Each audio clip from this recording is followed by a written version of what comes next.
በመገኘቴ ወንድሜ ክቡር ፕሬዝዳንት ኢሳያስ አፈወርቂ ላደረጉልኝ ግብዣ የኤርትራ ሕዝብ ላሳየን ወደር የሌለው ፍቅር በሙሉ ልብ በከፍተኛ ክብር ላመሰግን እፈልጋለሁ።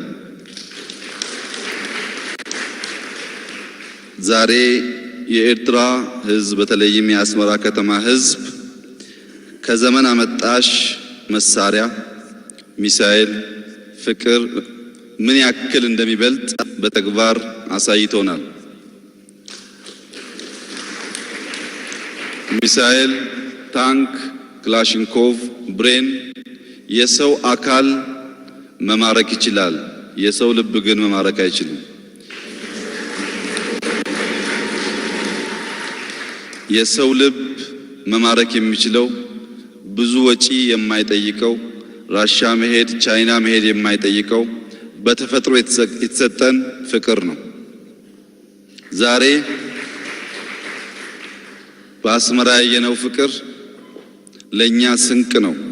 በመጽሐፍ፣ በፊልም፣ በዘፈን የአስመራ ሕዝብ የፍቅር ሕዝብ እንደሆነ ስንሰማ የኖርነውን ከምንጠብቀው በላይ ላሳየን የአስመራ ሕዝብ ከፍ ያለ ምስጋናና አክብሮት ላሰማ ፈልጋለሁ።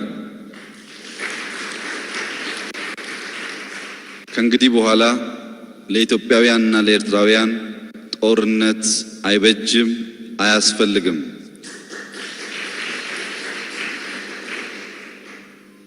ለኢትዮጵያውያንና ኤርትራውያን የሚያስፈልገው ያላቸው ሊገዙት ሩቅ ምስራቅ የማያስኬዳቸው በልባቸው በተፈጥሮ የሰነቁት ፍቅር ብቻ ነው።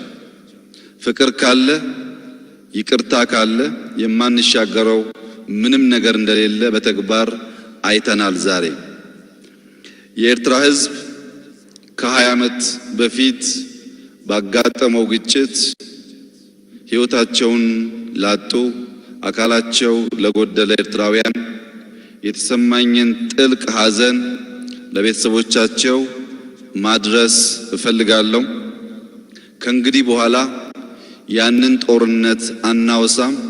ከእንግዲህ በኋላ ያለንን እምቅ አቅም፣ የልማት አቅም፣ የሰላም አቅም እየተናገርን ሁለቱን ሕዝቦች በፍጥነት ሰርተን በመካስ በሁለቱ ሀገራት መካከል ያለውን ግንኙነት ወደ ላቀ ደረጃ እንደምናሸጋግር በዚሁ አጋጣሚ ላረጋግጥላችሁ እወዳለሁ።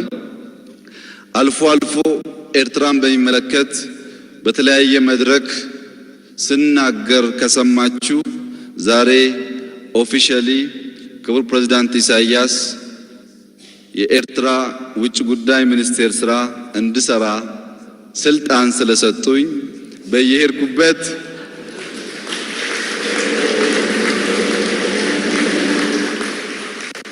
አቶ ኡስማን ወክዬ ከሰራው የሥራ መዛባት እንዳይመስላችሁ።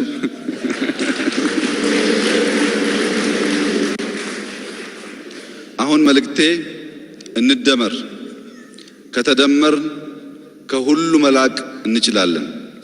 በምስራቅ አፍሪካ ሰፊ ዕድል አለ። የሚያስደንቅ ወንድማማች ህዝቦች አሉ። ጥላቻን ረስተን በፍቅር እንደመር። በዚሁ አጋጣሚ ለኤርትራ ህዝብ መናገር የምፈልገው ምናልባት ፖለቲከኞች፣ አክቲቪስቶች፣ የሚደመጡ ሰዎች ስለ ሁለቱ ህዝቦች ግንኙነት ሲናገሩ ሊያሳስቱ ስለሚችሉ የትግራይ ህዝብ፣ የአፋር ህዝብ ከምንም በላይ ለናንተ ፍቅርና አክብሮት ያለው ከናንተ ጋር መስራትና ማደግ የሚፈልግ ከናንተ ጋር መልካም ጉርብትናን በከፍተኛ ናፍቆት የሚጠባበቅ በፍጹም ጥላቻ የሌለው የጥላቻ አጀንዳ የማያራምድ መሆኑን አውቃችሁ ከወንድም የትግራይ ህዝብ የአፋር ህዝብ ጋር ልክ ዛሬ እንደሰጣችሁን ፍቅር ልባችሁ ተከፍቶ ግንኙነት እንድትጀምሩ ክቡር ፕሬዝዳንት ኢሳያስ አፈወርቂ ዛሬ በነበረን ስብሰባ አየር መንገዶቻችን ስራ እንዲጀምሩ፣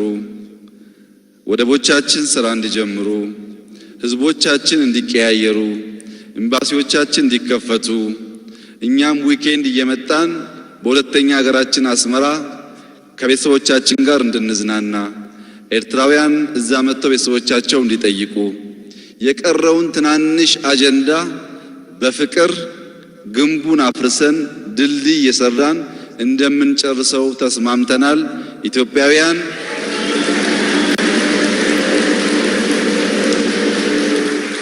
ኢትዮጵያውያን ኤርትራውያን እንኳን ደስ አላችሁ። አንዳችን ሌላችን የምንጠብ በኤርትራ የምንከባበር በኢትዮጵያ መካከል ድንበር የለም። ምክንያቱም በፍቅር ድልድይ ድንበሩ ፈርሷል።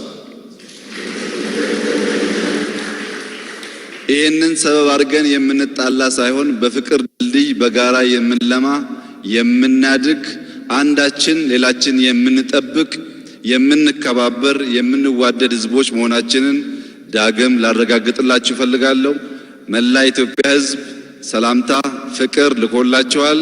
እንኳን ደስ አላችሁ። ቀሪው ዘመን የሰላም የልማት የፍቅር ሙሉ እምነት አለኝ። አመሰግናለሁ።